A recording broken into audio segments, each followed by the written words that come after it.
Good evening, everyone. Welcome to another edition of Awaken the World. We are live right now. It is the 21st of January in the year 2021. 121 2021 or 21 2021. Thursday, 6:30 p.m. Pacific Standard Time. And we're going to be talking about the knower and the field. And you are here, of course, live with the toothless tiger, Garen. Uh, 13 more days. My denturist promised me I would have functioning, good looking teeth on February 3rd. And I believe the guy.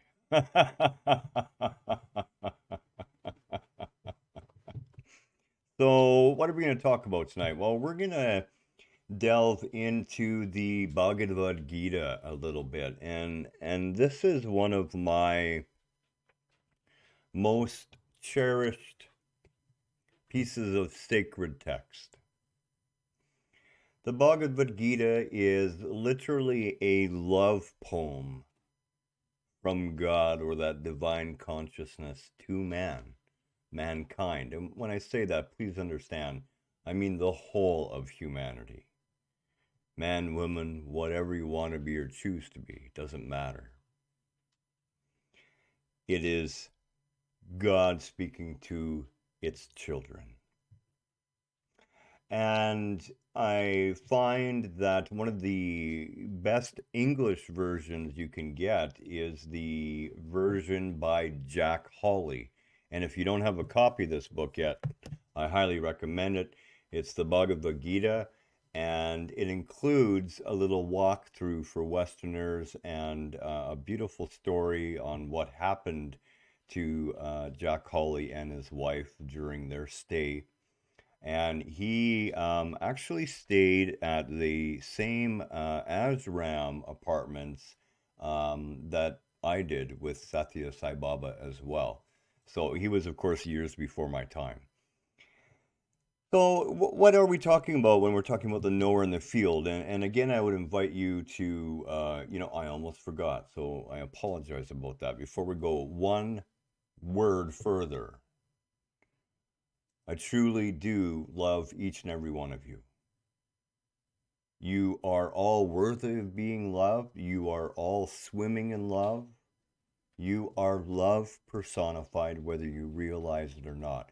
No matter what's going on in your life, no matter how you choose to perceive, no matter where your point of view is looking, and keep in mind it's only a point, there is a whole universe of love surrounding you, enveloping you, and I am a conscious part of that, freely giving it with no constraint, no need for return, for true love is a one-way street, not a two-way street. True love needs nothing back. And I need nothing from you, and yet I'm willing to give everything I have to you. So much love to you this evening. Be at peace with yourself. So let's continue on with this, okay? So with the Bhagavad Gita, and again, this is a beautiful love poem from God to man. You won't find anything in this sacred tome regarding a judgmental God that would rain some sort of eternal fire or damnation upon anyone. It just simply doesn't happen. And we're going to jump deep into the book. And keep in mind the sheer age of the Gita is expressed, roughly around 7,000 years ago. So basically, in this book, there's a conversation going on between God in the form of an avatar named Krishna and Arjuna. And Arjuna is asking Krishna or God, if divinity is everything in the world, what is the difference between the world and divinity? How do I distinguish between my worldly appearance and my divine self? And Krishna says to Arjuna that this is a worthy inquiry, that if you can get this, if you can understand this, if you know the true nature of the material world, your grief is destroyed. And when you understand the true nature of spirit, that permanent state of joy is acquired. And, you know, Kelly will tell you that there's simply nothing that happens that I ever look at that is bad. Whatever it is, it's offering an opportunity. It's offering a gift. And in that, you live a life of equanimity and ease, no matter what is going on exterior to yourself, because it is a point of view again, a place that you come from within. So, what are you, the knower of the field? The term field denotes one's physical body and everything else in the material world. You know, imagine 7,000 years ago when they knew it was a field, as in a field of energy. The knower of the field is that intelligent principle that resides in, manifests, and is not a part of the body and all of matter. This intelligence is the mysterious entity that is close enough to watch what goes on within the field and yet stands somewhat separate from it. It is also referred to as the soul or Atma. And keep in mind that you do not have a soul within you occupying a vessel. Your soul is much too large for that. Your soul is manifesting in a little tiny, as a little tiny component of itself, a body. And that body exists within your soul. You exist within your own soul. Think about that for a moment. You don't exist separate from God. You exist within your own soul, which is part of that creator. You cannot be separate. That's the beginning of that joy. That's the beginning of that bliss, that knowing. Arjuna, I am the knower of the field. That divine intelligence, that which is dwelling within and making everything of all things. I am the innermost self, and I am the Atma of all things. In other words, that divine being is manifesting all of it within itself. You are manifested within your own soul, which is manifested within the one soul as a wave within that ocean of love that you are swimming in right now. And if you can't see it, it's because you refuse to accept the truth that you are so deeply loved and made of love and swimming in that love. The knower and the ability to discriminate between the field, the material realm, and the knower is the highest knowledge, as it requires a true understanding of both more earthly related things and spiritual things. So listen carefully. The field, which is also known as Prakriti, or the world of nature. Through a quite intricate, it is a wondrous inquiry, Arjuna. Down through the ages, the sages express through chants and aphorisms in the form of the Vedas, carefully balancing their deep love for God with rigorous questioning and understanding so that these truths would appeal jointly to the heart and the head. In other words, there would be a connection beyond talking about something ephemeral that we can understand.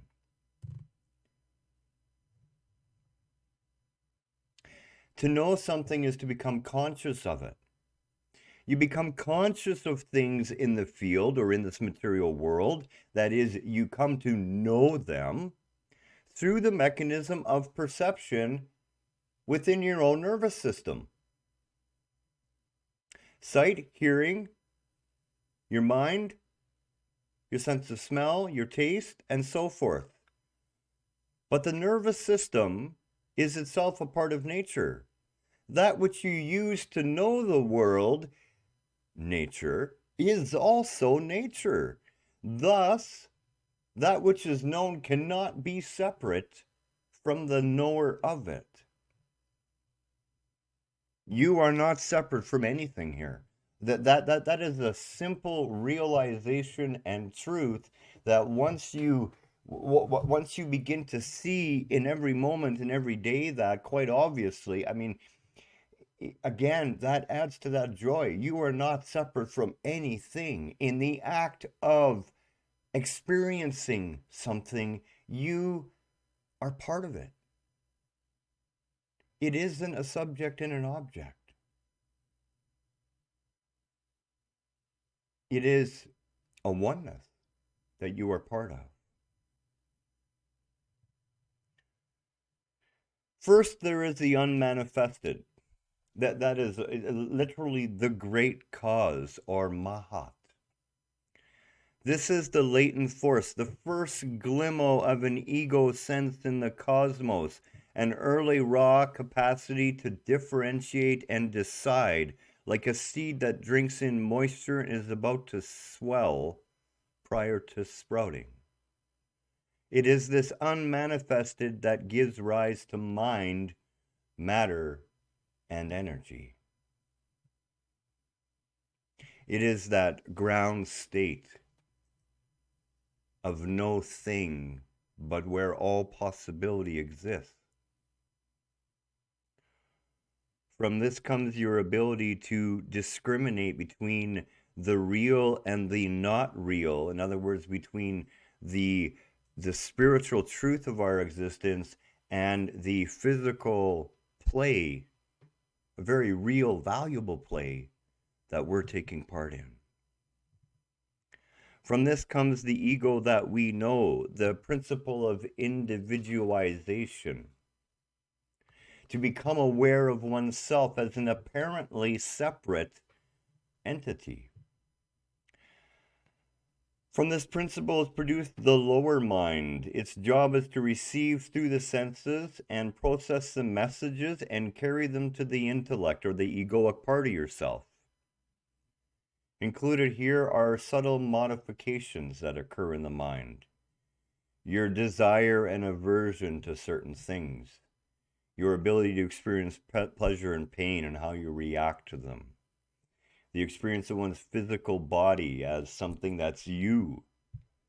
And the mental experience of pushing that physical being. From there you have the sense organs, of course. The senses of perception, your ability to hear, to touch, to see, to taste, and to smell, as well as your active sensory organs, your vocal cords, your hands and feet, which allow you to move and grab, and your reproductive and regenerative and generative organs that allow you to function and produce in the world. And then, of course, there's the basic elements. These are the part that we would consider the material realm, the field, the energy of creation, manifested to our appearance and to our ability to perceive as this physical realm we live in. The knower of the field is humble and harmless. Be like this knower.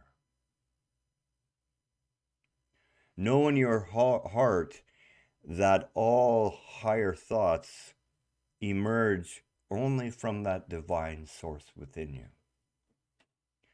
Be gentle. Be willing to forgive of any hurt that you perceive you are received.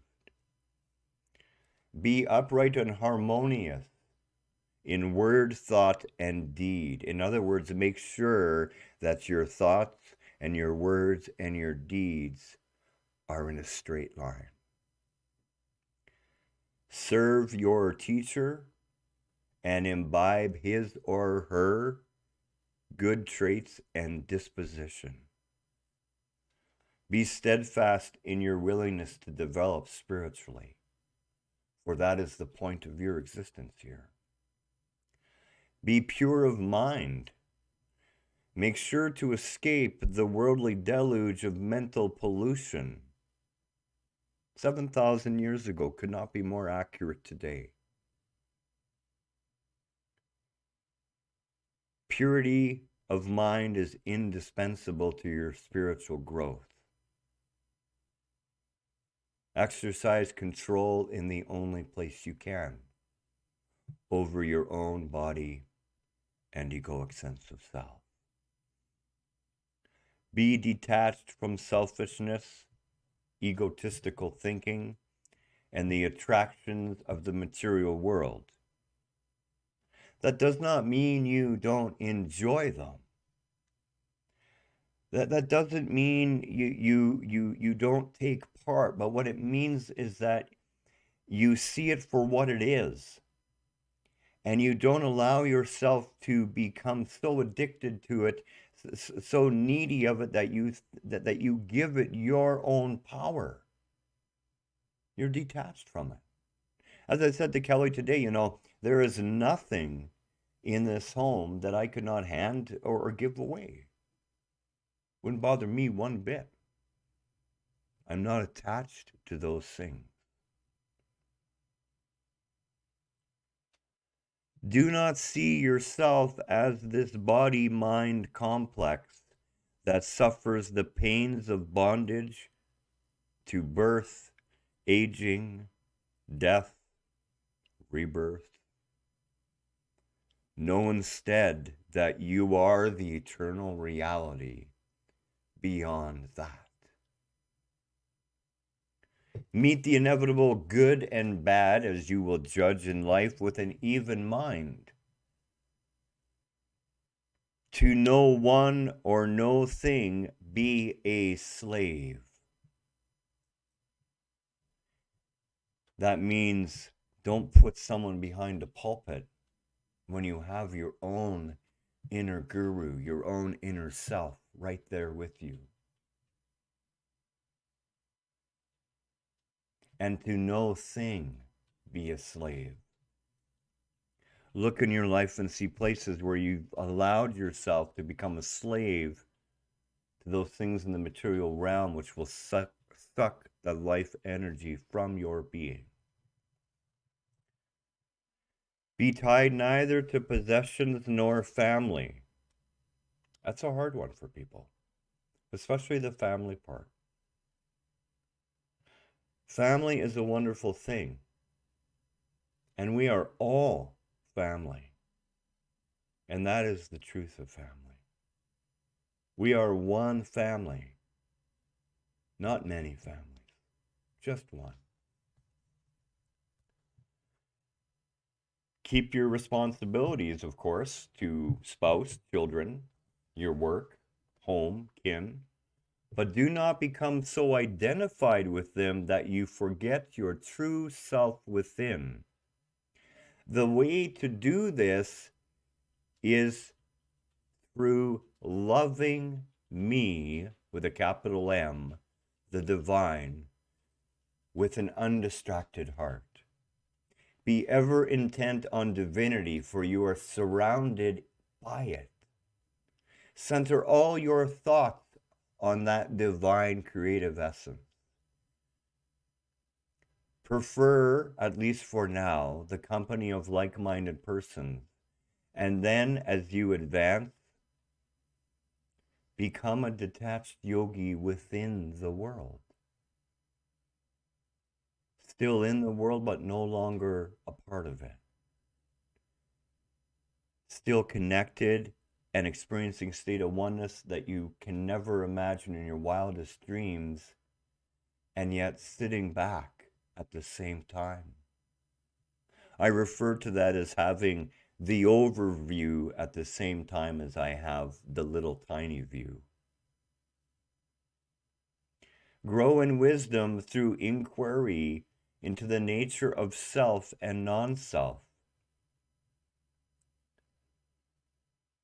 The goal of spiritual wisdom is to realize, to know in your heart, that supreme consciousness, that divine consciousness, is both manifest and unmanifest, that it dwells in all creation, in the hands and feet and in the heads of all beings, in their eyes and ears and mouth.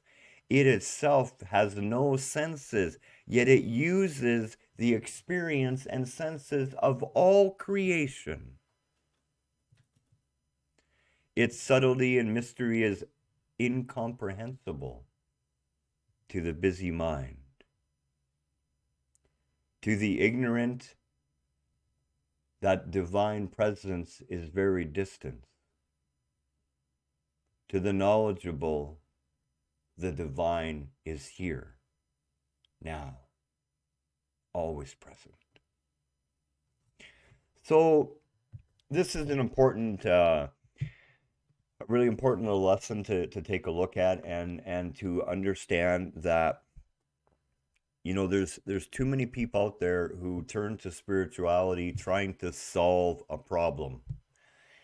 That's not what spirituality is about. Spirituality about is understanding that there are no problems.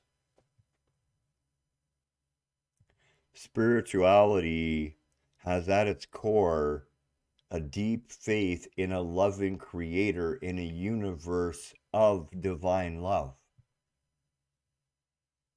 And I see that in everything that's happening. And that can be some of the hardest lessons. To understand that the suffering that's occurring right now is part of that divine love. Now, that doesn't mean that God woke up one day and said, I'm going to make a lot of suffering to help wake humans up. That's not it. We're given that free will. God looks down upon his children and says, she says, I created you to be just like me. I love my creation as part of myself. Do as you will. And you'll learn. And you'll grow. And you'll remember. And there's an eternity to do it in. Now go and play. This doesn't look like a playground all the time. It can look like a very hellish place for a lot of people. And I've been there too. The only thing that changes is that point of view, that higher understanding. So always remember the difference between the field of energy that is manifest as this physical realm, which includes your physical sense of self, your physical body, your egoic sense of separation, of individualization. But always keep that higher outlook in the back of your mind. That you indeed are playing a role down here. And that which you are is that magnificent soul. Much love to you tonight. Namaste from myself and from Kelly. 2 more weeks for teeth. I'm really looking forward to it. Hopefully it'll help me with the speaking and, you know, talking about being a tagger and drooling. I never realized how much your teeth work as a dam. Too much information. That's enough. Sincerely, though, a lot of love from my heart to you tonight. We are all taking part in this magnificent journey together. And we'll speak again very soon. Namaste and have a wonderful night.